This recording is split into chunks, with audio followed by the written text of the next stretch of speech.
Hello friends, welcome to easy notes for your online study channel. आप सबके अपने YouTube channel पे आप सभी का बहुत बहुत स्वागत है। फ्रेंड्स, यहाँ पर यूजीसी नेट पेपर 1 के इंपॉर्टेंट क्वेश्चंस को सॉल्व करने वाले हैं। लेटेस्ट क्वेश्चन होने वाला है, यानी जून 2024 का जो री एग्जाम है उसका क्वेश्चन पेपर आप लोगों को सॉल्व करवाने वाले हैं। क्योंकि टाइम कम है एग्जाम आने के लिए, इसलिए जरूरी है कि यहाँ पर ये जो लेटेस्ट क्वेश्चन पेपर है जो कि 23 अगस्त का है, इसको सॉल्व किया जाए। तो जल्दी से सब लोग एक बारी लाइव आ जाइए। वीडियो ऑडियो विजुअल क्लियर है या नहीं, एक बारी कंफर्म कर दीजिए। देन स्टार्ट करते हैं यहाँ पर आज के इस इंपॉर्टेंट क्वेश्चन को। वेदर की वजह से थोड़ा इशू था नेटवर्क का, जिसकी वजह से क्लास डिले हुई, बट कोई बात नहीं। स्टार्ट करते हैं यहाँ पर आज के इस क्वेश्चन के साथ में। तो यहाँ पर यूजीसी नेट 2024 का जो एग्जाम हुआ था 23 अगस्त 2024 को, शिफ्ट 2 का मैंने करवा दिया था। शिफ्ट 1 का क्वेश्चन पेपर आप सभी के सामने। तो स्टार्ट करने से पहले कुछ क्वेश्चंस यहाँ पर दे रही हूँ, आप लोग इन क्वेश्चंस का आंसर करना शुरू करिए। क्वेश्चन नंबर 1 आप सभी के सामने। जरा हाथ अपना कहते हैं ना, ठंड का टाइम आ चुका है, तो जल्दी फास्ट स्पीड में टाइपिंग कैसे होगी जब हम स्पीड में कोई काम करेंगे। तो क्वेश्चन नंबर 1 जल्दी से आंसर करना शुरू करिए अब। Yogita, Rekha, Mukesh, daily learning something new. Question number 1 आप सभी के सामने। 30 सेकंड का टाइम है, 30 सेकंड में आंसर करना है इस मैचिंग का। रीजनिंग का क्वेश्चन है, जहां पे आपको उसी के अकॉर्डिंग ही कोडिंग में ही आंसर करना है। तो क्वेश्चन नंबर 1 जल्दी से बताइए, इस क्वेश्चन का जो सही आंसर है वो क्या होगा। कॉपी पेंसिल लेके बैठिएगा, क्योंकि यहाँ पर डीआई के क्वेश्चन भी है जो आज हम सॉल्व करवाएंगे। तो यहाँ पर देखते हैं इस क्वेश्चन का जो सही आंसर है। योगिता ने कहा है सी, देखते हैं सही है या नहीं। सही आंसर बिल्कुल सी है, यानी क्विक का वही कोड है जो IEYOU का है। ठीक है, यानी यहाँ पर आपको उसी सीरीज में आंसर करना है जिस सीरीज में पहला आपका बना हुआ है, उसी सीरीज में यूनिक कोड आपको बताने हैं। क्वेश्चन नंबर 2 फ्रैक्शन का क्वेश्चन सबके क्वेश्चन पेपर में आएगा ही आएगा। सॉल्व करने के लिए मिलेंगे आपको 30 सेकेंड। क्वेश्चन नंबर 2 फ्रैक्शन का ये क्वेश्चन कैसे सॉल्व होगा।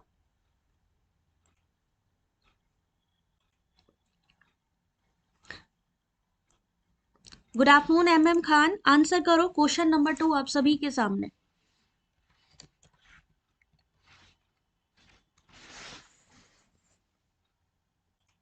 तो क्वेश्चन नंबर 2 फ्रैक्शन का एक क्वेश्चन है। चाहो तो डायरेक्टली 11 से 8 को डिवाइड कर दीजिए, नीचे की संख्या से ऊपर की संख्या डिवाइड करिए, 0 पॉइंट समथिंग में आंसर आना शुरू हो जाएगा। स्टार्टिंग के 2 डिजिट से ही आपका ये आंसर निकल आएगा। तो क्वेश्चन नंबर 2 सही आंसर है ऑप्शन नंबर ए। यानी अगर हम बात करें तो यहाँ पर अगर हम पहली संख्या यानी ए को डिवाइड करते हैं तो 0.70 आएगा, बी को करते हैं 0.68, 0.72, 0.69। इन्होंने बढ़ता हुआ क्रम पूछा है, तो सबसे यहाँ पर बढ़ते हुए क्रम में सबसे छोटे को पहले लगाएंगे। सबसे छोटा कौन सा है, 0.68। जैसा कि मैंने कहा स्टार्टिंग के 2 पॉइंट्स ही आपको बता देंगे, सबसे छोटा 0.68। तो यहाँ पर जो आपका सही आंसर होगा ऑप्शन नंबर ए। क्वेश्चन नंबर 3 प्लेगरिज्म से रिलेटेड एक क्वेश्चन आप सभी के सामने। आंसर करना शुरू करेंगे अब। क्वेश्चन को पढ़िए इंग्लिश हिंदी दोनों में, और आंसर करना है आपको इस क्वेश्चन का।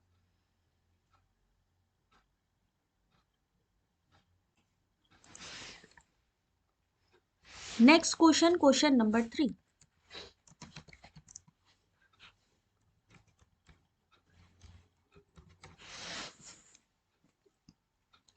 प्लेगरिज्म साहित्यिक चोरी से जुड़ा हुआ ये क्वेश्चन आप सभी के सामने। इसमें जो क्वेश्चन है वो क्या है, उसको पढ़ो और तब आंसर करो, तब समझ में आएंगे इन क्वेश्चन के जो सही आंसर है वो क्या होंगे। और ये प्लेगरिज्म जो है ये फेवरेट टॉपिक है इस समय यूजीसी नेट में, इसलिए ये क्वेश्चन पूछे जरूर जाएंगे, ये समझ लो। नेट JRF चाहिए तो इतनी मेहनत हमें करनी ही होगी। चलिए देखते हैं, क्वेश्चन नंबर जरूर डालिए। क्वेश्चन नंबर 3 इन्होंने लिखा है साहित्यिक चोरी पर यूजीसी विनियम 2018 के अनुसार, विनियम भी पूछा जा सकता है 2018, कौन सी समानताएं लेवल 1 की साहित्यिक चोरी का गठन करती है। क्वेश्चन नंबर 3 सही आंसर है CACNE। ए, सी और ई, यानी अगर हम लेवल 1 की बात करते हैं, यहाँ पर 4 लेवल हैं। एक होता है जीरो लेवल, जीरो लेवल में 1 से 10% तक की समानता होती है। लेकिन जहां हम आगे लेवल पे पढ़ते हैं, लेवल 1 पे आते हैं, तो 10 से 40%, 40 से 60%, दो लेवल 3 में 60%, और एक लेवल और होता है जो कि होता है जीरो, और यहाँ पर कितनी समानता होती है, 0 से 10% की। इसमें कोई पनिशमेंट भी नहीं होती है, जो लेवल 0 होता है उसमें कोई पनिशमेंट भी नहीं दी जाती। क्वेश्चन नंबर 4,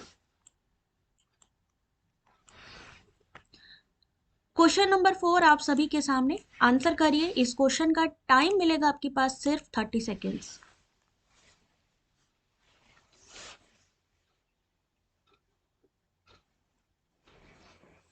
यहाँ पर एक जो है क्वेश्चन दिया गया है रीजनिंग का, आपको बताना है कि यहाँ पर जो फिल इन द ब्लैंक्स है उसमें क्या आंसर सही आएगा।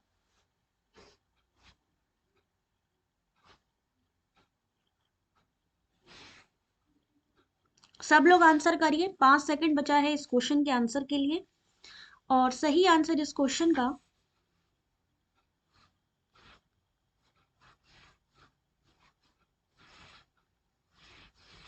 क्वेश्चन नंबर 4, चलिए देखते हैं इस क्वेश्चन का जो सही आंसर है वो क्या होगा। 4 का सही आंसर है ऑप्शन नंबर बी। यहाँ पर देख सकते हैं कि किस तरीके से इस क्वेश्चन का जो है वो सॉल्यूशन निकाला गया है।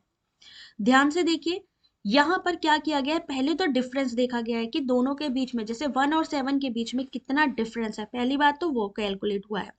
दूसरी चीज क्या की गई है, यहाँ पर उनके बीच में भी कितना डिफरेंस है, जैसे 1 to 7 के बीच में 6 का डिफरेंस है, तो 6 का डिफरेंस, और फिर आ गया 10 का डिफरेंस, तो उनके बीच में कितना डिफरेंस है, 4 का। तो यही चीज हमें जो सीरीज है उसको बढ़ाते हुए चलना है। तो सही आंसर क्या होगा इस क्वेश्चन का, option number B. Question number 5, DI का क्वेश्चन एग्जाम में सबसे पहले आएगा। अब ये आपकी चॉइस होगी कि आप उसको पहले सॉल्व करना चाहते हैं या नहीं सॉल्व करना चाहते। तो यहाँ पर एक क्वेश्चन है आप सभी के सामने, डीआई का, किससे रिलेटेड है, एक्सपोर्ट इंपोर्ट से। डीआई का क्वेश्चन कितने मार्क्स का होता है, कोई बता सकता है। ये जो डीआई का क्वेश्चन है ये कितने मार्क्स का होता है।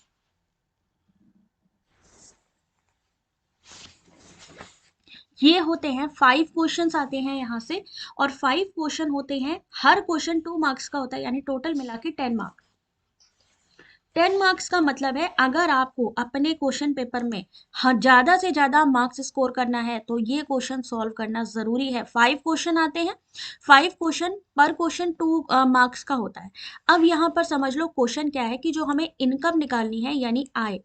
इन्होंने कहा इनकम कैसे निकलेगी, इनकम निकालने के लिए आपको इंपोर्ट और जो एक्सपोर्ट है उसको आपस में माइनस करना है, कि कितना आयात कितना निर्यात हुआ, आपस में माइनस कर दीजिए, तो पता चल जाएगा, जो बैलेंस बचेगा वो आपकी इनकम है। ठीक है, तो यही चीज यहाँ पर दी गई है। सबसे पहले स्टेटमेंट पढ़ेंगे, स्टेटमेंट में कुछ भी नहीं दिया गया, सिंपल सा वही चीज दी गई है कि यहाँ पर कंट्रीज दी गई है, निर्यात, यानी निर्यात का क्या मतलब होता है, एक्सपोर्ट दिया गया है।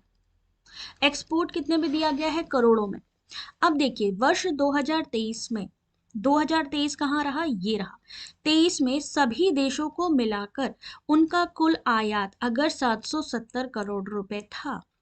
आयात यहाँ दिया गया है, नहीं दिया गया है, आयात मतलब इंपोर्ट, इंपोर्ट यहाँ दिया नहीं गया, दिया क्या गया है, हमारा एक्सपोर्ट दिया गया है। ठीक है, तो सभी देशों को मिलाकर उस वर्ष उनकी आय कितनी थी, उस वर्ष यानी 2023 में। अब क्या करना है, इंपोर्ट इन्होंने दे दिया है, इंपोर्ट है हमारा 770 करोड़। अब जरा सा इसको पूरा कैलकुलेट कर लो, जोड़ना है आपको। इसको जोड़ने के बाद जो भी यहाँ पर आपकी संख्या आएगी, जो भी यहाँ पर संख्या आएगी उसको माइनस कर दीजिए, आपका आंसर आ जाएगा। सिर्फ जोड़ना है और माइनस करना है। क्या होगा इसका सही आंसर,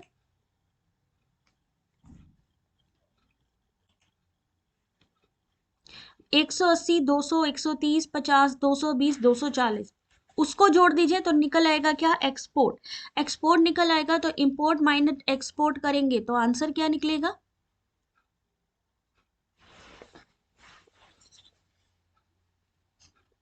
इस क्वेश्चन का जो सही आंसर है, ध्यान से देखिए, हमारा यहाँ जो टोटल आएगा वो आएगा 1020। क्या है, करोड़ों में है, तो 1020 जोड़ लेंगे, 180, 200, 130, 50, 220, 240, जैसा कि मैंने ये कहा टोटल कर लीजिए। तो हमारा क्या निकल आया, कुल निर्यात यानी एक्सपोर्ट। इंपोर्ट ऑलरेडी इन्होंने दिया था 780, आपस में दोनों को माइनस करेंगे, कितना आएगा 250। हाँ, 2023 के ही सब जोड़ने हैं। इन्होंने क्या लिखा है ना, उसी वर्ष की सेम ईयर की इनकम कितनी थी, तो इनकम निकालने के लिए इन्होंने फॉर्मूला बताया है कि आपको एक्सपोर्ट इंपोर्ट को आपस में माइनस कर दीजिए तो सही आंसर आ जाएगा। समझ में आ गया? अगर अभी नहीं समझे तो भूल जाओ कि जेआरएफ के लिए, क्योंकि जेआरएफ के लिए ये 10 मार्क्स बहुत इंपॉर्टेंट है। 60% वालों, जितने भी कैंडिडेट 60% या 60% से ज्यादा लाएंगे उनका ही सिलेक्शन होगा।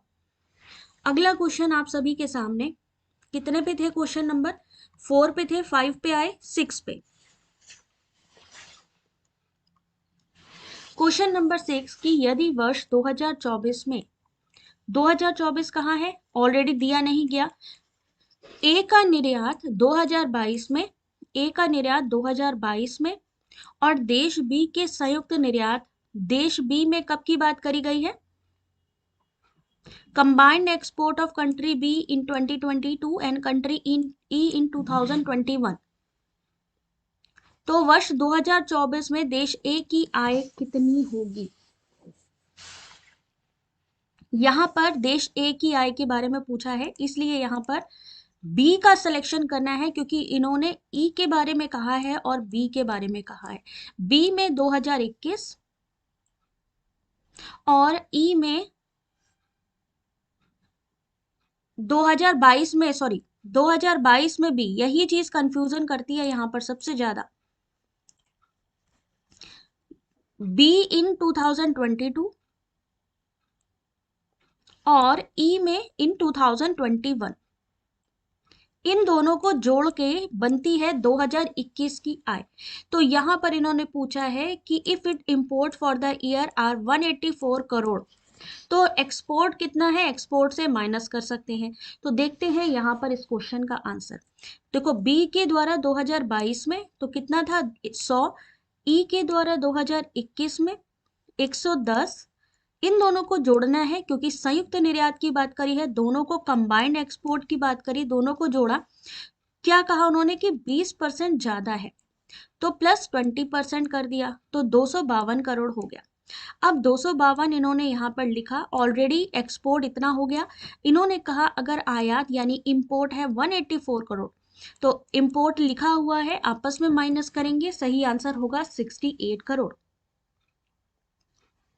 ठीक है, चलो अगला क्वेश्चन देखिए, क्वेश्चन नंबर कितना था 5, 5 के बाद 6 के बाद 7। क्वेश्चन नंबर 7, 2020 की तुलना में 2022 में सभी देशों के निर्यात में अनुमानित प्रतिवर्ष वृद्धि कितनी है, प्रतिशत वृद्धि कितनी है 2020, 2020 को टोटल कर लो, 2022 को टोटल कर लो, कितनी प्रतिशत वृद्धि है। मान लो ये जो 2020 की संख्या है ये x, 2022 की है y।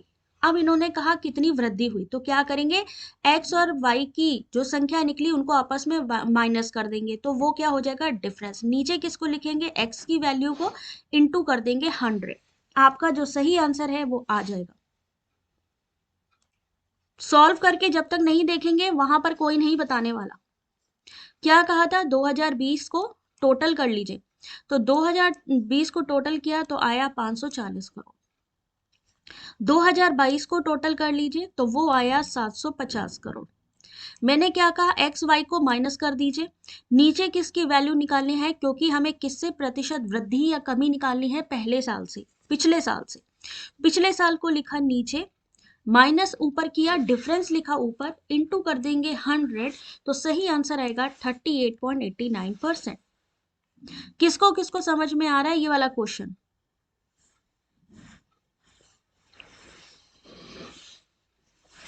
ये वाला क्वेश्चन जरा थम्स अप करो, डीआई के क्वेश्चन कौन एग्जाम में सच में करने वाला है और कौन छोड़ने वाला है। तुक्का भी एक लिमिट तक लगेगा, 2 क्वेश्चन भी सॉल्व कर लिए तो भी 4 मार्क्स आपके आ जाएंगे। ठीक है। साथ के बाद क्वेश्चन नंबर 8 करने वाले हैं ना, जेआरएफ जिनको भी चाहिए उनको। अगला क्वेश्चन देखिए, दिए गए सभी वर्षों में देश ई का औसत निर्यात सी के औसत निर्यात यानी ई का जोड़ लो, औसत निर्यात यानी एवरेज निकाल लो। सेम ऐसे ही सी को जोड़ लो, उसका औसत निर्यात निकाल लो यानी एवरेज। सी का एवरेज, ई का एवरेज दोनों निकाल लो। उन्होंने कहा सी के औसत निर्यात से कितना अधिक है, तो ई को लिखो ऊपर, कितने परसेंट अधिक है।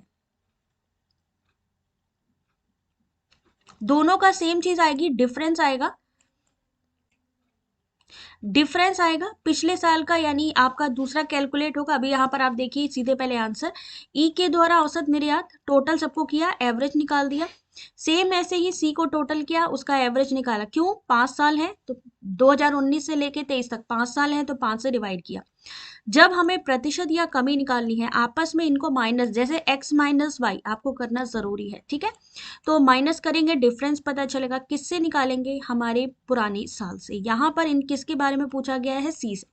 कभी भी ये कंफ्यूजन हो कि नीचे किसकी वैल्यू को लिखना है, ज्यादा वाली या कम वाली, तो याद रखिएगा नीचे हमेशा जो लो वैल्यू होगी वो यहाँ पर आ जाएगी, ठीक है।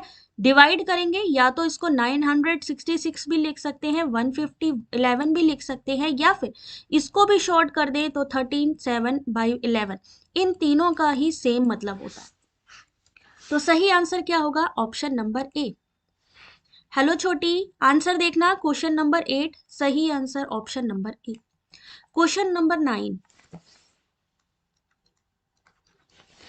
क्या दिया गया है? 2019 में देश डी, 2019 में देश डी यानी कि 90, देश एफ का आयात से 2009 में देश डी और देश एफ का आयात से निर्यात का अनुपात 1:2 और 4:1 है। तो उस वर्ष एफ और डी को मिलाकर उनका कुल आयात कितना है?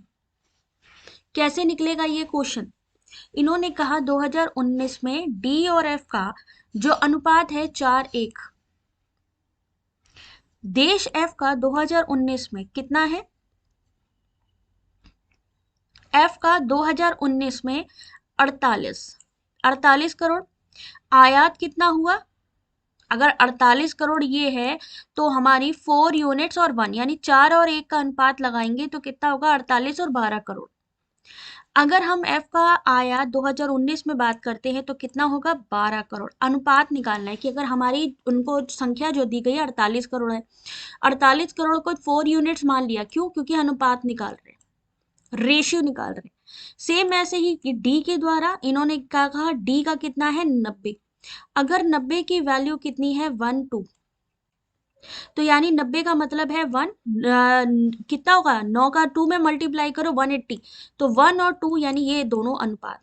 तो दोनों की जो अगर हम आयात की बात करते हैं तो 180 और ये 12 करोड़, दोनों को जोड़ देंगे 192 करोड़। सिंपल से ये क्वेश्चंस हैं, बट थोड़ा सा अगर आपको इसकी नॉलेज होगी पहले तो जल्दी सॉल्व कर पाएंगे। चलिए क्वेश्चन नंबर 10 फास्ट आंसर करेंगे। In communication a text is the product of, संचार में एक पाठ किसका उत्पाद है? Question number 10।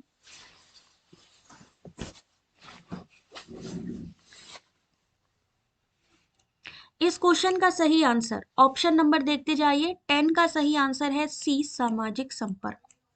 संचार में एक पाठ एक बातचीत की सामग्री या बातचीत में क्या कहा जाता है? संचार प्रक्रिया में संदेश प्रेषक के इनकोडिंग को वास्तविक भौतिक उत्पाद मानते हैं। प्रेषक यानी सेंडर विचारों, प्रतीकों, शब्दों को एक संदेश में इनकोड करता है ताकि उसे रिसीवर तक पहुंचाया जा सके। क्वेश्चन नंबर 11 मैथ्स का ये क्वेश्चन आप सभी के सामने। अगला क्वेश्चन देखिएगा मैथ्स का। इन्होंने लिखा है कि 45 एग फॉर ₹30, 30 रुपए में 35 अंडे बेचकर कोई व्यक्ति 25% का घाटा उठा रहा है। 20% लाभ प्राप्त करने के लिए उसे 144 रुपए में कितने अंडे बेचने चाहिए? क्वेश्चन नंबर 11 ध्यान से देखेंगे इस क्वेश्चन को। सबसे पहले फॉर्मूला पता होना चाहिए। फॉर्मूला लगाएंगे ये sp1 sp2, ठीक है, सेम फॉर्मूला यहां पर लगेगा। क्वेश्चन आपके सामने है, ये लगाकर आप देख लोगे आपका आंसर निकल आएगा। इसलिए सबसे जरूरी क्या है कि हमें पता हो कि उसको सॉल्व कैसे करना है। तो सही आंसर ऑप्शन नंबर सी आएगा। ठीक है, अगला क्वेश्चन, क्वेश्चन नंबर 12। ये क्वेश्चन कब के हैं आपको पता है? जून के री एग्जाम के, और ये क्वेश्चन एग्जाम में आएगा ही आएगा। ग्रीन हाउस गैसेस में से कौन सी दोहा में क्योटो प्रोटोकॉल की दूसरी अनुपालन अवधि में विचार किया गया था? Question number 12। Which of the following greenhouse gases was considered in the second compliance period of the Kyoto Protocol at Doha? चलिए देखिए क्वेश्चन नंबर 12, सही आंसर होगा इस क्वेश्चन का option number C, nitrogen trifluoride. Kyoto protocol की दूसरी प्रतिबद्धता अवधि, सेकेंड कमिटमेंट पीरियड में, जिसे दोहा संशोधन माना जाता है, 1 जनवरी 2013 से 31 दिसंबर 2020 तक की चली थी। नाइट्रोजन ट्राइफ्लोराइड उन ग्रीन हाउस गैसों में से है जिसमें दोहा में क्योटो प्रोटोकॉल की दूसरी अनुपालन अवधि में विचार किया गया। अगला क्वेश्चन आप सभी के सामने, क्वेश्चन नंबर 13। आईसीटी से इस समय क्वेश्चन आ रहा है, सेम चीज यहाँ पे है कि कंप्यूटर इंटरेक्शन के संदर्भ में दृश्य चीजों के इर्द गिर्द निर्मित एक इंटरफेस और विंडोज 11 इन दृश्य चीजों के साथ। तो क्वेश्चन नंबर 13 एक बार रीड कर लो और बताओ इसका answer. Fill in the blanks है, सिंपल, जैसे बच्चों को दी जाती है वही वाली है।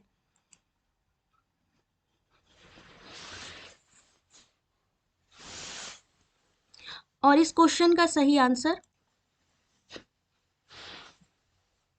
चूज कहां से करना है? ऑप्शन यहां से चूज करना है।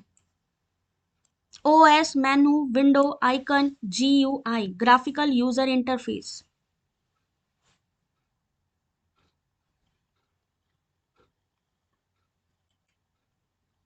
देखते हैं सही आंसर। इस क्वेश्चन का सही आंसर है सी, यानी सबसे पहले क्या आएगा? कंप्यूटर इंटरेक्शन के संदर्भ में सबसे पहले क्या आएगा? जीयूआई, यानी ग्राफिकल यूजर इंटरफेस, दृश्य चीजों के इर्द गिर्द निर्मित एक इंटरफेस है। और विंडोज 11 इन दृश्य चीजों के साथ ओएस यानी ऑपरेटिंग सिस्टम का एक उदाहरण है। विंडोज क्या है? Operating system. विंडो, फिर क्या होगा आपका? विंडो सूचना प्रदर्शित करने के लिए उपयोग की जाने वाली स्क्रीन का क्षेत्र है। आइकन क्या है? एक छोटी तस्वीर है जिसका उपयोग फोल्डरों, सॉफ्टवेयर आदि का प्रतिनिधित्व करने के लिए किया जाता है। जबकि मेन्यू, जहां पे आप विकल्प को चुन सकते हैं, ऑप्शन को चुन सकते हैं। यही चीज है इस क्वेश्चन में, पूरा फिल इन द ब्लैंक्स ही इसी चीज के बारे में है। Question number 14। पानी विषैला यौगिक नहीं है, इसलिए इसके घटक ऑक्सीजन और हाइड्रोजन विषैले नहीं है। क्वेश्चन नंबर 14 फैलेसी का एक क्वेश्चन आप सभी के सामने।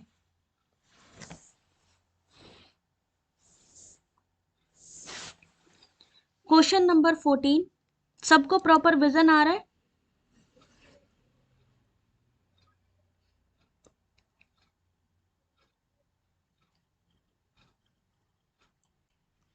Identify the fallacy in the following statement. Water is not a toxic compound, therefore its component oxygen and hydrogen are not toxic.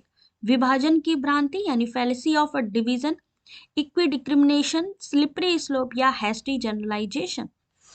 14 का सही आंसर, पानी विषैला यौगिक नहीं है, इसलिए इसके घटक ऑक्सीजन और हाइड्रोजन भी विषैले नहीं है। fallacy of division। ठीक है, अगला क्वेश्चन देखिए, क्वेश्चन नंबर 15। सॉल्व करने की कोशिश कीजिए इस क्वेश्चन का।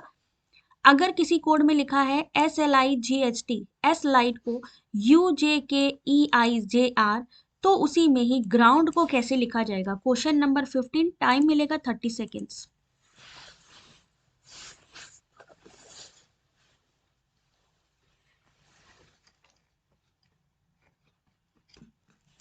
Question number 15,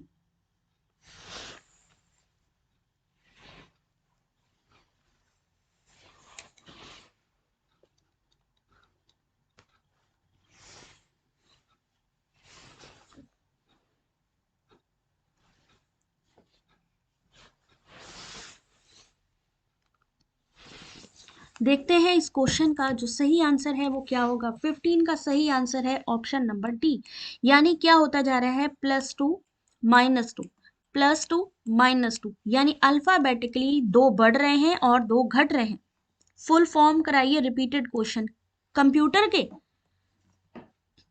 question number 16 computer के एब्रीवेशन चाहिए। चलो फुल फॉर्म का देखेंगे आज, ठीक है, करवा देंगे। आंसर करिए क्वेश्चन नंबर 16। सोचो, ये लेटेस्ट क्वेश्चन पेपर है जो एग्जाम में रिपीट हो सकते हैं जिसके question. Which of the following represent the epistemological orientation of a qualitative research. नहीं नहीं, ज्यादा इंक्वायरी वगैरह कुछ नहीं होती है, डोंट वरी। तो संजीव ने इस क्वेश्चन का सही आंसर किया है ऑप्शन नंबर सी।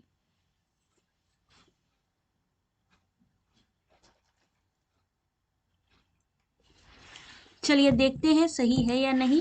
क्वेश्चन नंबर 10 क्वेश्चन नंबर 16 सही आंसर है सी, प्रत्यक्षवाद। प्रत्यक्षवाद यानी positivism is epistemological orientation of quantitative research. प्रत्यक्षवाद एक दार्शनिक दृष्टिकोण है जिसके मुताबिक सामाजिक विज्ञान में मानव संगठन का वैज्ञानिक अध्ययन वैध है। क्वेश्चन नंबर 17, यह विचार कि जनसंचार माध्यमों में दर्शकों को सीधे प्रभावित करने की अधिक शक्ति नहीं होती, इस अवधारणा को जन्म देता है। Question number 17।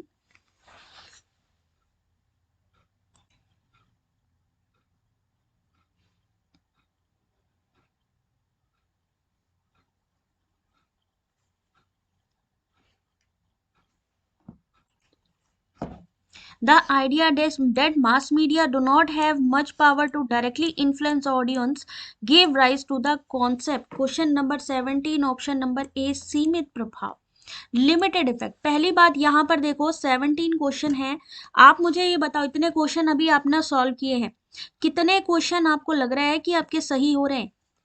जय हिंद भारती, कितने क्वेश्चन सही हो रहे हैं? अगर आपके क्वेश्चन ज्यादा सही नहीं हो रहे हैं तो थोड़ा सा और प्रैक्टिस बढ़ाइए अपनी। 17 क्वेश्चन नंबर बता सकते हैं कि कौन से यूनिट से है ये क्वेश्चन? जून री एग्जाम का क्वेश्चन पेपर आपको पता है कहीं भी अवेलेबल नहीं है। ये जो आज आप देख रहे हो ना, जून री एग्जाम का क्वेश्चन है 23 अगस्त का, कहीं पर भी क्वेश्चन है, इवन एनटीए की साइट पर भी ये क्वेश्चन अवेलेबल नहीं है। फिर भी अगर आपको इंग्लिश हिंदी विद एक्सप्लेनेशन मिल रहे हैं ना, तो सोचो, और अगर सॉल्व नहीं कर पा रहे हैं तो क्यों नहीं सॉल्व कर पा रहे ये क्वेश्चन? कौन सी क्वेश्चन है ये? रिसर्च से रिलेटेड। यहां पर जनसंचार की बात की जा रही है, कम्युनिकेशन का क्वेश्चन है ये। 17 का सही आंसर ऑप्शन नंबर ए, सीमित प्रभाव। जनसंचार कम्युनिकेशन में दर्शकों को सीधे प्रभावित करने की अधिक शक्ति नहीं होती है, सीमित या लिमिटेड प्रभाव की अवधारणा को जन्म देता है। Question number 18, classical square of opposition, answer करिए। यदि कथन कोई भी बंदर बिल्ली नहीं है सही है, तो कौन सा कथन सत्य माना जा सकता है? यानी कोई भी बंदर बिल्ली नहीं है, नो। अगर नो का मतलब अगर हम क्लासिकल स्क्वायर ऑफ अपोजिशन में, नो का मतलब है यूनिवर्सल निगेटिव। यूनिवर्सल निगेटिव अगर सही है, then which of the following statement can be considered true, ये सही है, तो ये भी गलत होगा, यानी पर्टिकुलर पॉजिटिव भी गलत होगा। आपका जो ए है यानी कि अपॉजिटिव, ये भी गलत होगा। और क्या सही हो सकता है इसमें? आपका निगेटिव अगर सही है तो दूसरा निगेटिव भी सही हो सकता है, यानी कि क्वेश्चन नंबर 18 सही आंसर है डी, कुछ बंदर बिल्ली नहीं है। क्योंकि अगर ई सही है तो ए गलत है, आई भी गलत है क्योंकि कॉन्ट्राडिक्टरी है, कॉन्ट्रेरी संबंध है। लेकिन सब यहां पर आपका सब ऑल्टर्न जो है ओ, वो सही हो सकता है। ओ का क्वांटिफायर सम, नॉट। अगला question, question number 19। Question number 19, east India company का एक ब्रिटिश अधिकारी जो कि भारत में उच्च शिक्षा प्राप्त करने का इच्छुक था, उसका क्या नाम था? क्लासिकल स्क्वायर ऑफ अपोजिशन मैंने बहुत बार करवाया हुआ है आप लोगों को, प्रैक्टिस नहीं करोगे तो नहीं समझ में आएगा। ऐसा कौन सा ब्रिटिश, अब देखो इन्होंने यहां तक कि प्री इंडिपेंडेंस की बात कर दी, अब कौन इच्छुक था सोचिए, न्यू क्वेश्चन है ये सारे। सही आंसर है डी, सर विलियम जोन्स। एक वेल्श विद्वान, भाषाविद, न्यायाधीश थे। 1783 से 94 तक भारत में रहे। जोन्स भारत में उच्च शिक्षा प्राप्त करने के इच्छुक थे। जोन्स ने 1784 में कलकत्ता में एशियाटिक सोसाइटी ऑफ बंगाल की स्थापना भी की थी। किसने यहाँ पर Asiatic society of Bengal Kolkata स्थापित किसने किया था? जोन्स। क्वेश्चन नंबर 20 फिर से आ गया क्लासिकल स्क्वायर ऑफ अपोजिशन का एक क्वेश्चन।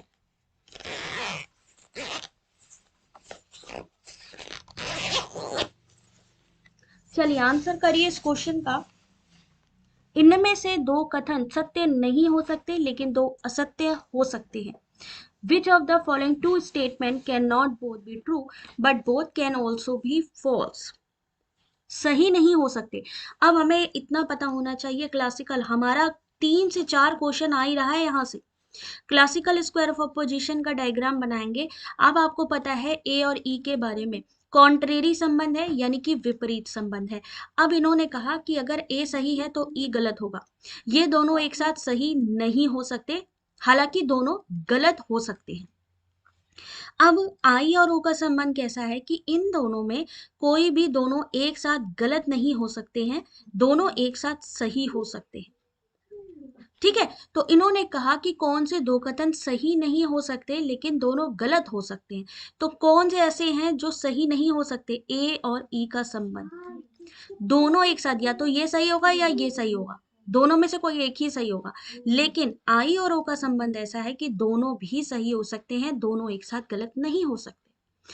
तो अब ए और ई का संबंध इनमें से किसमें है? ए का मतलब क्या है? जहां ऑल लगा हो।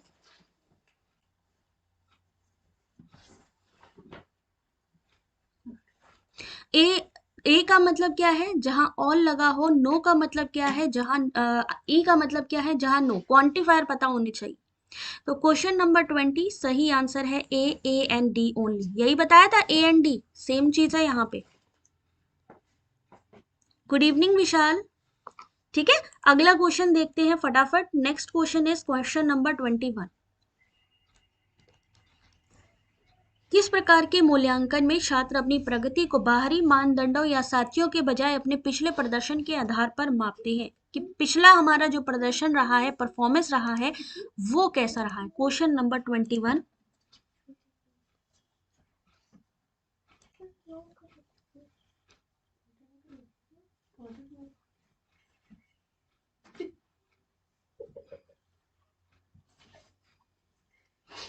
21 का आपने कहा है पूजा बी। देखते हैं सही है कि नहीं। बी आंसर बिल्कुल सही है, इप्सिप्टिव मूल्यांकन। इप्सेप्टिव मूल्यांकन एक प्रकार का मूल्यांकन या इवैल्यूएशन है जो व्यक्ति के वर्तमान प्रदर्शन की तुलना उसके पिछले प्रदर्शन से करता है। इसे फोर्स्ड चॉइस स्केल के रूप में भी जाना जाता है। इसका उपयोग व्यक्तिगत प्रश्नावली दृष्टिकोण सर्वेक्षण में भी किया जाता है। Ipsative appraisal. Question number 22 latest question paper जो कि रिवाइज हो सकता है आप सभी के सामने, आंसर कीजिएगा। राष्ट्रीय शिक्षा नीति 2020 में निम्नलिखित विचारों का समर्थन किया गया, किसका?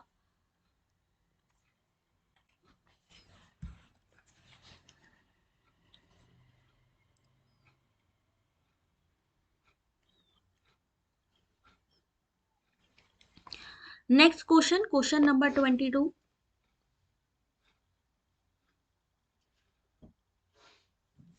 आपने कहा है ऑप्शन नंबर डी, तो देखते हैं सही है या नहीं। सही आंसर है सी, कठोर विशेषज्ञता।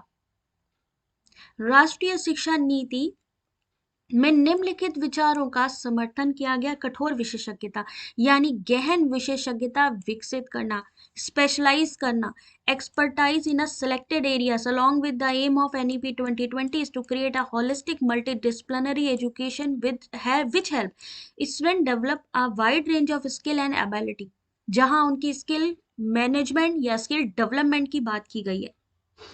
फैलेसी की क्लास अमिता कल ही ली गई है, जहां पर फैलेसी के एमसीक्यूज कराए हैं। आप सभी से रिक्वेस्ट है प्लीज अपना आप लोग चेक करते रहो, क्योंकि कल मैंने आप लोगों को फैलेसी आईसीटी सबके एमसीक्यू जितनी भी 250 एमसीक्यू वाली क्लासेस हैं उनको देखना मत भूलिए, क्योंकि उसके साथ ही मैं उसके पीडीएफ भी शेयर करती हूँ। तो टेलीग्राम पर वो सारे अवेलेबल हैं, क्लासेस अवेलेबल हैं, उसको देखिए। डीआई अभी भारती मैंने डीआई कराई है इससे पहले, अभी अभी मैं डीआई करा के हटी हूँ इसी क्वेश्चन पेपर में। अभी दूसरी डीआई भी आने वाली है, 2 डीआई के क्वेश्चन डाले हैं यहाँ पे, 5 हम क्वेश्चन कर चुके हैं, अभी आगे वो भी दिखाई देंगे। तो क्वेश्चन नंबर 23 लिखा है कि सक्सेसिव डिस्काउंट ऑफ 10%, यानी डिस्काउंट का क्या मतलब होता है, छूट 10%, 20%, 30% on the mark price of article are equal to a single discount. तो क्वेश्चन नंबर 23 थ्योरी क्लासेस में भी अमिता हो चुकी है फैलेसी।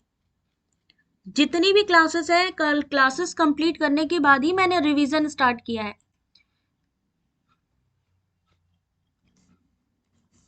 क्लासेस की पीडीएफ आपको हमारे वेबसाइट से और हमारे टेलीग्राम से मिल जाएंगी। क्वेश्चन नंबर 23 आंसर देखिएगा। इन्होंने लिखा है 10%, 20%, 30% के डिस्काउंट की बात करी गई है। तो क्या फॉर्मूला लगाएंगे, 100 माइनस 90, 80, 70। क्यों 100 में से निकालेंगे, 100 में से 10 माइनस करो, कितना आया 90, 100 में से 20 80, 30 करेंगे 70, इंटू कर दीजिए 100। सही आंसर क्या होगा 49.6। तरीका देख लीजिए, एग्जाम में अगर ये वाला क्वेश्चन, क्योंकि बहुत सारे आते हैं डिस्काउंट से रिलेटेड, ऐसा क्वेश्चन आए तो कैसे सॉल्व करना है वो आप देख लीजिए। क्वेश्चन का स्क्रीनशॉट ले लीजिए ना, यहाँ पे नंबर बदल के चेक करके देखिए। क्वेश्चन नंबर 24 नॉमिनल वेरिएबल इनमें से कौन सा है, क्वेश्चन है आप सभी के सामने। Identify nominal variable.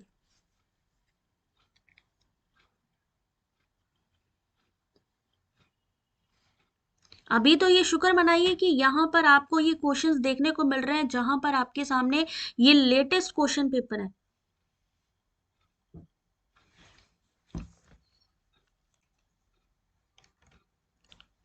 Question number 24 सही आंसर देखिए इस क्वेश्चन का, option number B, A and C, यानी आपका जेंडर हो गया, ऑप्शन नंबर सी आपका कास्ट हो गया। Nominal variable are a type of categorical data that describe a name, label, category without any natural order. Gender, race, eye color, blood type are some example of nominal variable. 25 question number,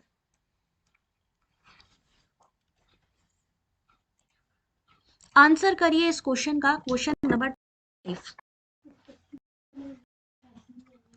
यहां पर पूछा गया है, electronic तकनीक तीसरी पीढ़ी के electronic computer बढ़ाने के लिए कौन सी जो है टेक्निक का इस्तेमाल करें, यानी थर्ड जनरेशन की यहाँ पर जो है कौन सा कंपोनेंट यूज किया जा रहा है। क्वेश्चन नंबर 25 फर्स्ट में कौन सा यूज हुआ, वैक्यूम ट्यूब। दूसरे में क्या हुआ, ट्रांजिस्टर। थर्ड पीढ़ी की यानी थर्ड जनरेशन की बात की जा रही है, तो क्वेश्चन नंबर 25 सही आंसर क्या होगा। यहां पर इसको एनटीए ने निरस्त कर दिया है। तीसरी पीढ़ी के कंप्यूटर की प्रमुख टेक्निक एकीकृत यानी आईसी थी, जिसने ट्रांजिस्टरों का स्थान लिया था। आईसी थी, बट एनटीए ने इस क्वेश्चन को ड्रॉप कर दिया। आईसी किसके द्वारा बनाया गया, इस बार ये पूछा गया था माउस किसने बनाया था। तो आईसी के बारे में भी, यानी इंटीग्रेटेड यहाँ पर आपकी सर्किट की, यहाँ करंट की बात करी गई है, इसलिए ये क्वेश्चन गलत है। जबकि क्या होगा, इंटीग्रेटेड सर्किट। आईसी मतलब इंटीग्रेटेड सर्किट। किसके द्वारा बनाया गया था, Jack Kilby. Question number 26 answer करिए क्वेश्चन नंबर 26 का।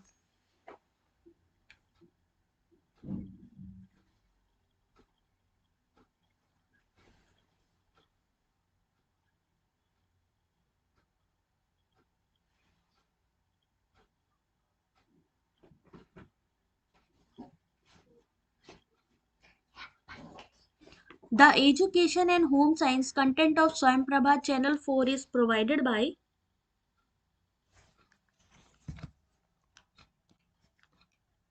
यानी ये जो चैनल है किसके द्वारा प्रोवाइड किया जा रहा है? तो क्वेश्चन नंबर 26 सही आंसर है option number A, CEC new Delhi. CEC new Delhi. The content of Swayam Prabha channel 4 Saraswat. क्या नाम है चैनल नंबर 4 का? सारस्वत। ये मैचिंग में आ सकता है कि कौन से चैनल का नाम क्या है या कौन से कोऑर्डिनेटर कौन से डिपार्टमेंट को पढ़ा रहे हैं। तो सेम चीज यही है, यहाँ पर पेडागोजी, साइकोलॉजी और होम साइंस किस में पढ़ाया जाता है? चैनल नंबर 4 जिसका नाम है सारस्वत। अगला क्वेश्चन है आप सभी के सामने क्वेश्चन नंबर 27। देख सकते हैं क्लासिकल स्क्वायर प्रोपोजिशन का अगला क्वेश्चन फिर से। इन्होंने कहा कौन सा तार्किक रूप से समान है। Question number 27।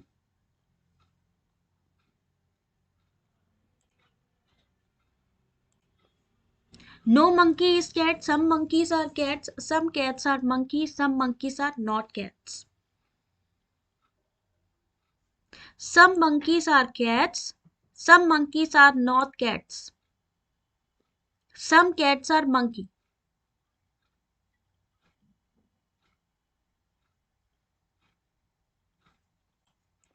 तो क्वेश्चन नंबर 27 सही आंसर है option number B, B and C. कुछ बंदर बिल्ली हैं और कुछ बिल्ली बंदर हैं, दोनों ही चीज है कि यहाँ पर वेन डायग्राम भी बना सकते हैं आप लोग। क्या?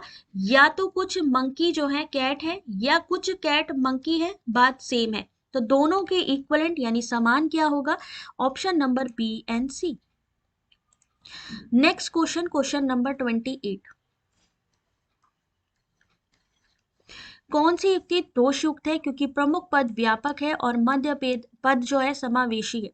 Which of the following argument is faulty because the major term is general and the middle term is inclusive? Question number 28.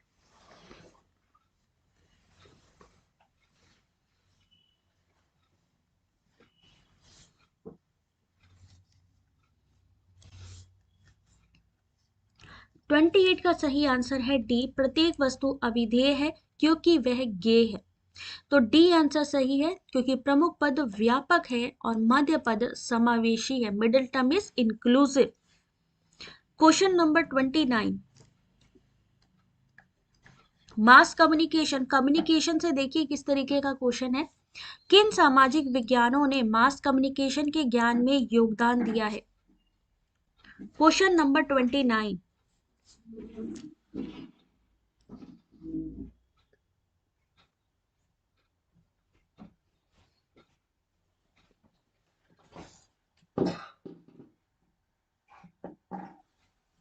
तो देखते हैं, विशाल ने कहा है डी, तो देखते हैं सही आंसर क्या है। डी आंसर बिल्कुल सही है, ए बी एंड सी, मानव विज्ञान, सामाजिक विज्ञान और मनोविज्ञान, यानी anthropology, social science and psychology mass communication को जो आगे बढ़ाने में योगदान करते हैं। क्वेश्चन नंबर 30 लिखा है कॉन्सेप्ट और उससे related media. Question number 30।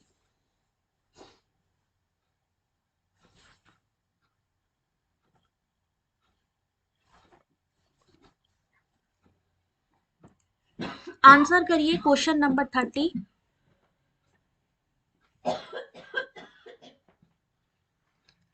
Question number 30, narrow casting, synchronise audience, unique from present और attention economy.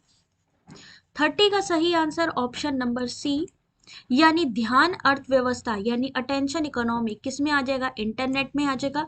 Narrow casting radio में आ जाएगा। सिंक्रोनाइज ऑडियंस सार्वजनिक भाषण यानी पब्लिक स्पीच में। यूनिक फ्रॉम प्रेजेंट यहाँ पर आ जाएगा आपका टेलीविजन। ये देख सकते हैं कम्युनिकेशन की magic. Question number 31, open source software की बात की गई है। क्वेश्चन को पढ़िए और आंसर करिए।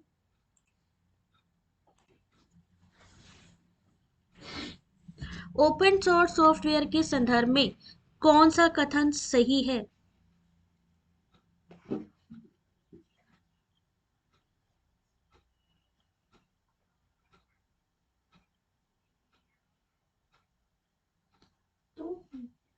क्वेश्चन नंबर 31,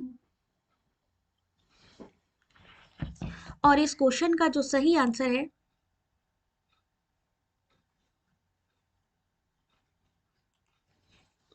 सही आंसर देखिए ऑप्शन नंबर ए, यानी ABD इस क्वेश्चन का सही आंसर है। ओपन सोर्स सॉफ्टवेयर के बारे में, it is software that is distributed along with its source code. It allow anyone to modify the software according to their needs, और Linux is an example of open source software। Open source में जो सही answer है option number 31, option number ए। Question number 32, इनमें से कौन सा तीव्रतम data यानी फास्टेस्ट डेटा ट्रांसमिशन के लिए कंप्यूटर नेटवर्क की रचना करेगा? Which of the following will create the most stable computer network with the fastest data transmission? Question number 32। अच्छा, क्वेश्चन को देख के क्या लग रहा है कि क्वेश्चन का जो लेवल है वो कैसा है?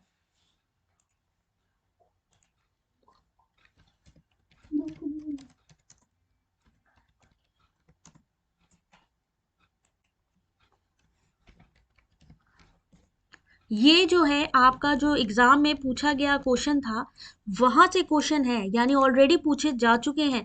और अगर ये पूछे गए हैं तो सोच सकते हैं कैसा है पैटर्न यहाँ का। आज का जो क्वेश्चन पेपर आप देख रहे हैं कैसा लग रहा है, इजी, मॉडरेट या फिर टफ?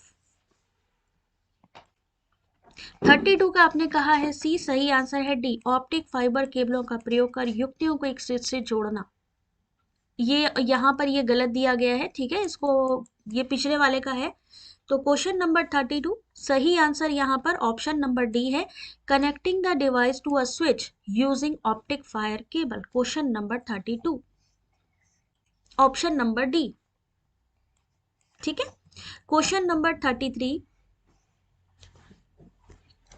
अब देखिए यहाँ पर किस तरीके का मैचिंग दिया गया है। अब मेलवेयर पहले जो लॉजिक बॉम्ब पूछते थे उसको हटा के टाइम बॉम्ब कर दिया गया। आपसे पूछते थे की लॉगर के बारे में, ट्रोजन हॉर्स के बारे में। अब देखो यहाँ पर इन्होंने चेंज कर दिया, अब इन्होंने क्या क्या दिया है, ट्रैपडोर के बारे में, टाइम बॉम्ब के बारे में, पॉलीमॉर्फिक वायरस के बारे में और macro virus. Question number 33 malware पूछे गए हैं, आप बताएंगे इस क्वेश्चन का सही आंसर।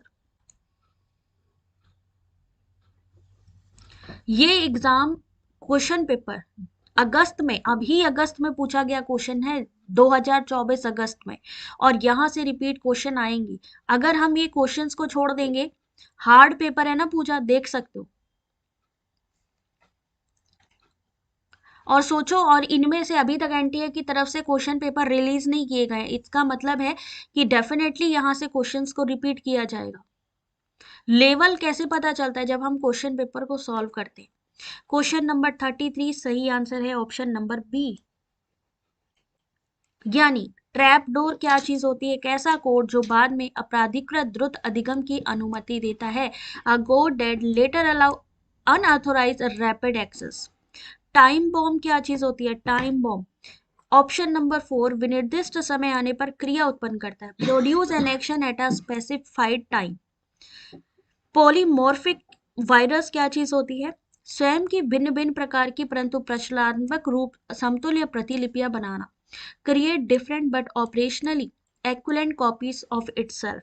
और आपका माइक्रो वायरस क्या चीज होता है? Option number 3 instructions are interpreted rather than executed.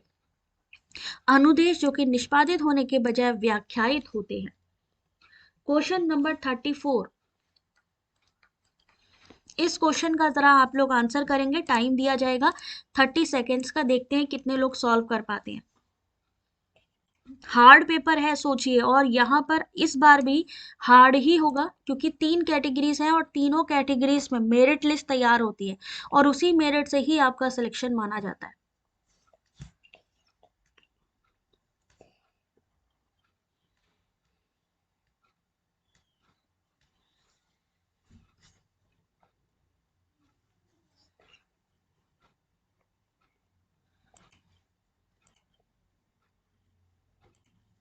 Question number 34 सही आंसर देखिए option number C, 240M31। Multiply by 2 plus किया 3 प्लस 2, क्या किया जा रहा है इसमें? यहाँ पर आपके सामने पूरा सॉल्यूशन दिया गया है, आप लोग देख सकते हैं। पहले मल्टीप्लाई बाई 2 3 4 5 स्टार्ट किया है, सेम चीज है, सीरीज नेक्स्ट है, +3 3 3 होता जा रहा है, फिर +2 +4 +6 +8। कितना आपका रीजनिंग का क्वेश्चन घुमा के पूछा गया है। क्वेश्चन नंबर 35, आंसर करिए क्वेश्चन नंबर 35।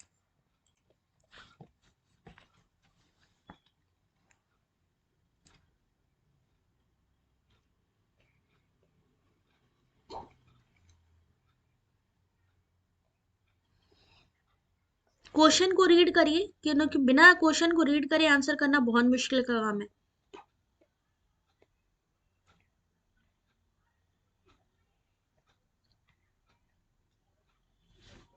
आपने कहा है डी और सी, तो देखते हैं सही आंसर सी होगा, मेटाकॉग्निशन।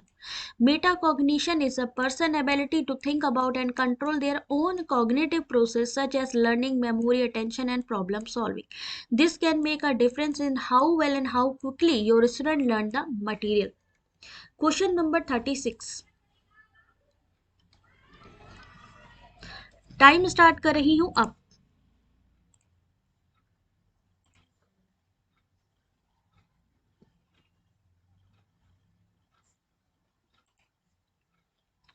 रीना आइसक्रीम खाना चाहती थी, उसने ऑनलाइन एक फोन नंबर निकाला, डायल करते समय उसने बार बार नंबर दोहराया, ऑर्डर डिलीवर होने के बाद वो नंबर भूल गई।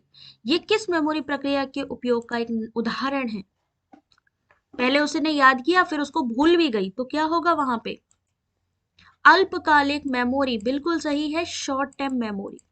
क्वेश्चन नंबर 36, ऑप्शन नंबर ए, अल्पकालिक मेमोरी। सुनाए गए फोन नंबर को याद करना, यह याद रखना कि कोई क्षण पहले कोई चीज कहाँ रखी थी, शब्दों की एक श्रृंखला को याद करना और उसे दोहराना, किसके अंतर्गत आता है? अल्पकालिक के अंतर्गत।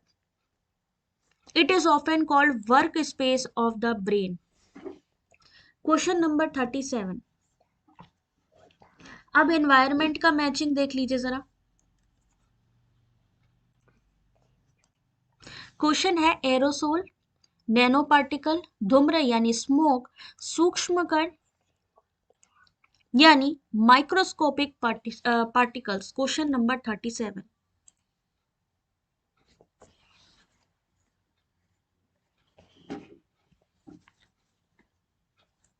23 अगस्त का ये जो क्वेश्चन पेपर है आप लोग सॉल्व कर रहे हैं, देख सकते हैं कि यहाँ पर किस तरीके कितने क्वेश्चन होंगे, कितने क्वेश्चन चाहिए तुम्हें। छोटी टाइम कम रह गया इस समय। 2024 का ये जो आज क्वेश्चन है, 2024 के क्वेश्चन पेपर दिख रहे हैं, जून री एग्जाम के, तो सॉल्व करते चलो। 37 का सही आंसर देखो ऑप्शन नंबर बी। कितने क्वेश्चन सही हो रहे हैं आपके?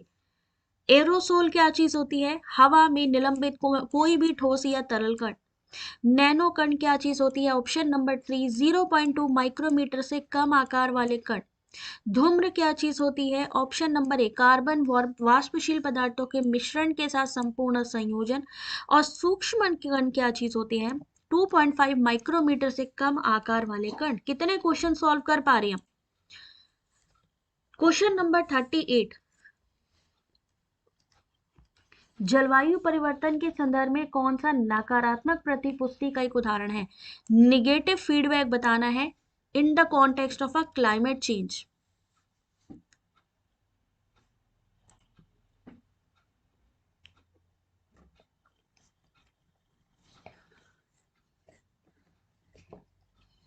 और इस क्वेश्चन का जो सही आंसर है,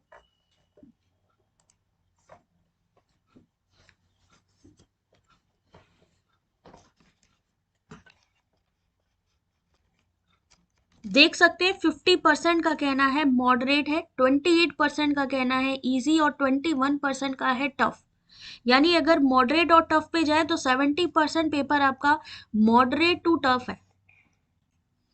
38 का सही आंसर ऑप्शन नंबर ए, सागर वायु से कार्बन डाइऑक्साइड हटाते हैं।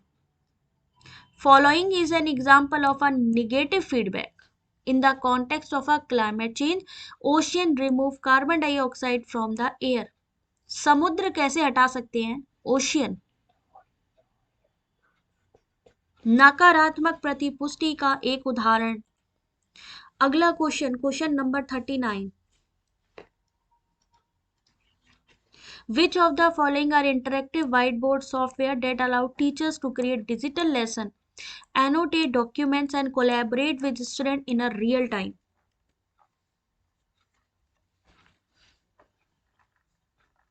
इस क्वेश्चन को सॉल्व करिए। और ये क्वेश्चन जिसने सॉल्व नहीं किए, जिसने भी ये देखा नहीं ये कि कैसे क्वेश्चन आए, एग्जाम में जाएंगे ना तो उनको यही लगने वाला है कि यार कहाँ पे कौन सा क्वेश्चन पेपर देने आ गए आज हम लोग।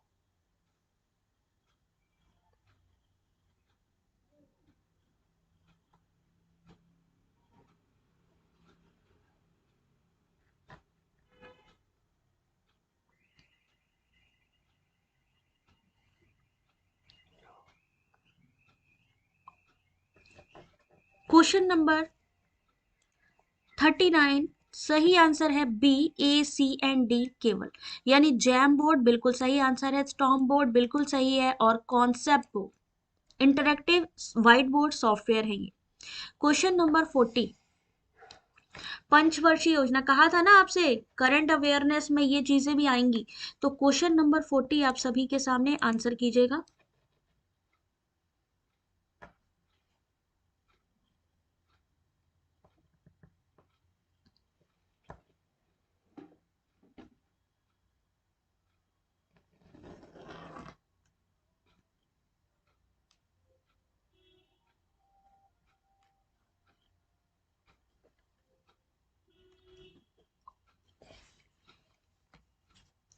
पंचवर्षीय योजना, क्वेश्चन नंबर 40, पहली पंचवर्षीय योजना में कौन सी एजेंसी की स्थापना हुई थी?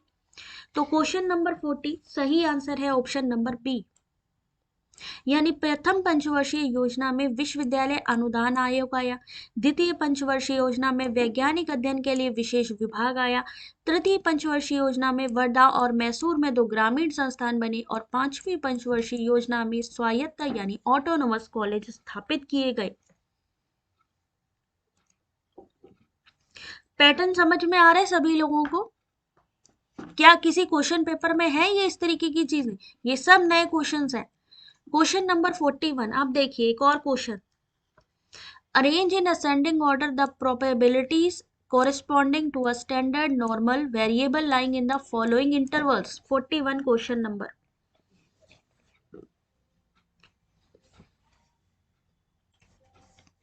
निम्नलिखित अंतरालों में स्थित मानक सामान्य चर के अनुरूप संभावनाओं को बढ़ते क्रम में व्यवस्थित कीजिए।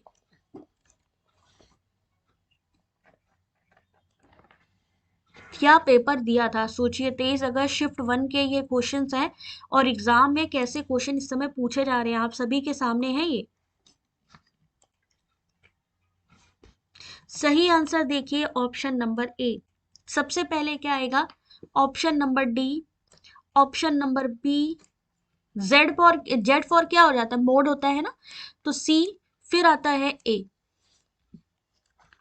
क्वेश्चन नंबर 41, लेवल देखिए एग्जाम का कहां से क्वेश्चन आ रहा है ये देखिए। क्वेश्चन नंबर 42, वैध दृष्टिकोण जिसमें शोधकर्ता मौजूद डेटा का उपयोग करके तुलना के लिए समूह बनाते हैं उसे क्या कहते हैं? क्वेश्चन नंबर 42,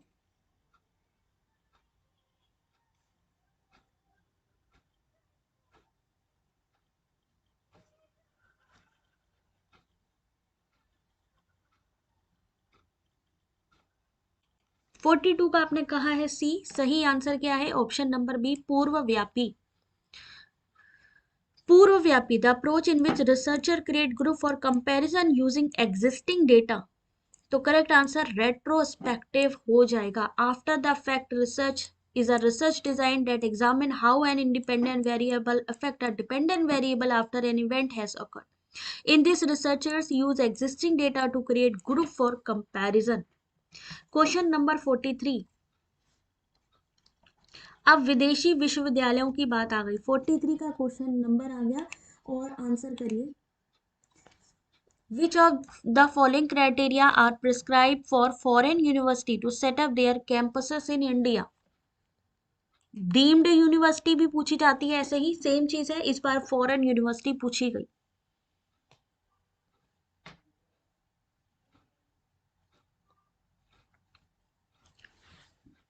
नेक्स्ट क्वेश्चन आप सभी के सामने,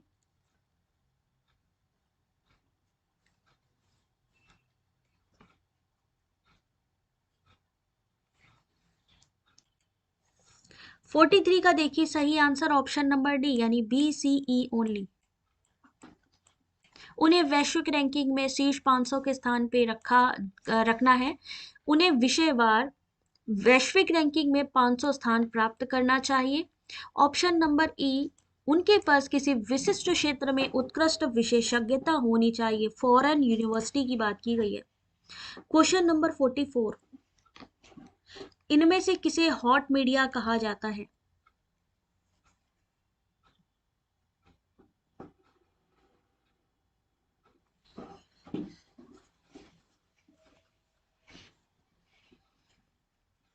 इनमें से किसे हॉट मीडिया कहा जाता है? हॉट मीडिया क्या होता है? हाई डेफिनेशन होती है, लो पार्टिसिपेंट होते हैं, है ना। तो क्वेश्चन नंबर 44 कल ही आपको कराया है। ऑप्शन नंबर सी यानी C radio, option number D cinema और ऑप्शन नंबर ई तस्वीरें। Hot media are high definition source of information that emphasize one sense over other. They are in a rich in sensory data and are usually sequential, linear and a logical. Hot media. Question number 45,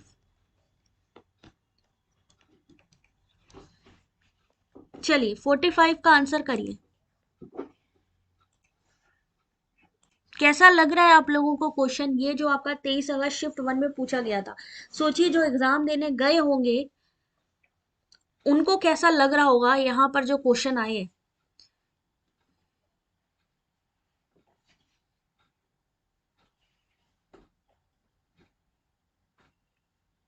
कौन सी unit का question है, पहचानना भी मुश्किल है ऐसे questions को देख के। Allergen, carcinogen, mutagen, teratogen. Nature of substance और इट्स इफेक्ट। 45 का सही answer option number D.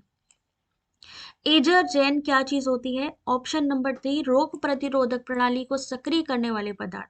Carcinogen क्या चीज होती है? ऑप्शन नंबर 1 कैंसर कारक पदार्थ होती है। म्यूटाजेन क्या चीज होती है? आनुवांशिक सामग्री क्षति पहुंचाने या बदलने वाले पदार्थ। और टेराटोजेन क्या चीज है? भ्रूण वृद्धि को बाधित करने वाले पदार्थ। Option number D. अगला क्वेश्चन, क्वेश्चन नंबर 46, राष्ट्रीय शिक्षा नीति एट 2020 में गुणवत्तापूर्ण शिक्षा के निम्नलिखित घटक पहचाने गए हैं। The following component of a quality education have been identified in the NEP 2020। Question number 46,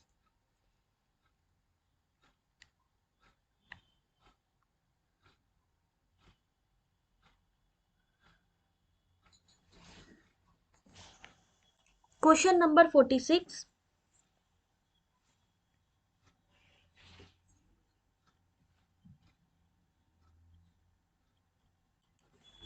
correct answer देखिए option number B, B C D केवल। ऑप्शन नंबर बी यानी पाठ्यक्रम जिसे हम करिकुलम कहते हैं। ऑप्शन नंबर सी यानी पेडागोजी शिक्षा शास्त्र। और ऑप्शन नंबर डी सतत मूल्यांकन यानी कंटिन्यूअस इवैल्यूएशन। क्वेश्चन नंबर 47, ठोस अपशिष्ट या सॉलिड वेस्ट लाइक डिब्बे, बैटरी, प्लास्टिक आदि को जलाने से क्या उत्पन्न होता है? 47 क्वेश्चन नंबर। ये लेटेस्ट क्वेश्चन पेपर है, लेटेस्ट क्वेश्चन पेपर जो एग्जाम में आया है, इसका लेवल इतना ज्यादा हाई है, बहुत डर लग रहा है। क्वेश्चन देखो शबाना, यहाँ पे कैसा लेवल है एग्जाम का। हम एग्जाम देने जा रहे हैं, एक क्वेश्चन हम अगर सॉल्व कर पा रहे हैं, अगर आज के क्वेश्चन पेपर में 50% भी आपने प्रॉपर सॉल्व किया है, 50% बहुत बड़ी बात है। अगर 50% भी आप कर पाए हैं। 47 का सही आंसर है ऑप्शन नंबर बी यानी option number A, option number C और ऑप्शन नंबर डी। पीसीबी यानी पॉलीक्लोरेटेड बाइफिनाइल, इसका फुल फॉर्म आता है सीएफसी, क्लोरोफ्लोरोकार्बन और डाइऑक्सी। अगला क्वेश्चन देखिए, क्वेश्चन नंबर 48। कल वैलिडिटी आपको करवा रहे थे, बताया था ना वैलिडिटी से क्वेश्चन आता है। विभिन्न लोगों द्वारा एक ही स्थिति के अवलोकन की संगति का माप क्या है?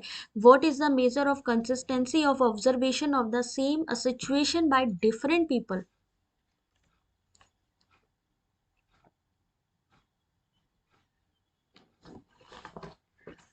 क्वेश्चन नंबर 48, सही answer option number D, interrater reliability. Interrater reliability एक ही स्थिति के विभिन्न लोगों द्वारा किए गए अवलोकन की संगति का माप करता है। Option number D. ये क्वेश्चन भी हुआ गलत, कोई बात नहीं। क्वेश्चन नंबर 49, एक मैथ का क्वेश्चन है। 60 व्यक्ति 40 दिन में 300 किलोग्राम गेहूं खाते हैं। 25 व्यक्ति 100 किलोग्राम गेहूं कितने दिन में खाएंगे? कल ऐसा ही क्वेश्चन आपको देखने को मिला था, जहां मैंने क्या किया था, 6 इंटू 300 कर दो, 40 कर दो, है ना। बताया था कुछ ऐसे करके क्वेश्चन, कल सॉल्व करो। चलो पहले तो question number 49,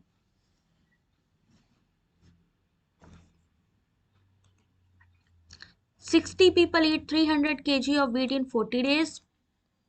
How many days will 25 people eat 100 kg of wheat? Question number 49, सही आंसर देखिए। एक व्यक्ति द्वारा गेहूं का उपभोग प्रतिदिन 300 किलोग्राम, ठीक है। कितना? 60 व्यक्ति 40 दिन में, 60 इंटू 40 कर दीजिए, कितना निकलेगा? 1/8 kg। तो इन्होंने लिखा है कि 25 व्यक्ति 100 किलोग्राम, तो सेम चीज यहां करेंगे। 25 इंटू 1/8, 25/8 कर देंगे, तो 100 किलोग्राम खाने में कितना लगेगा? तो 100 का 25/8, 32 दिन, यानी 32 दिन इस क्वेश्चन का सही आंसर ऑप्शन नंबर सी, 32 दिन। क्वेश्चन नंबर 50, ये वाले क्वेश्चन एक्चुअली मैं करवा चुकी हूँ, रिवाइज करने के लिए थे, बट आई थिंक आप लोग रिवाइज कर लेना।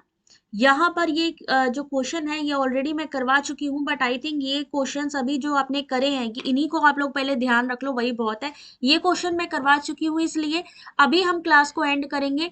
रात की क्लास के लिए रेडी रहिएगा। रात की क्लास होगी 8:30 बजे से।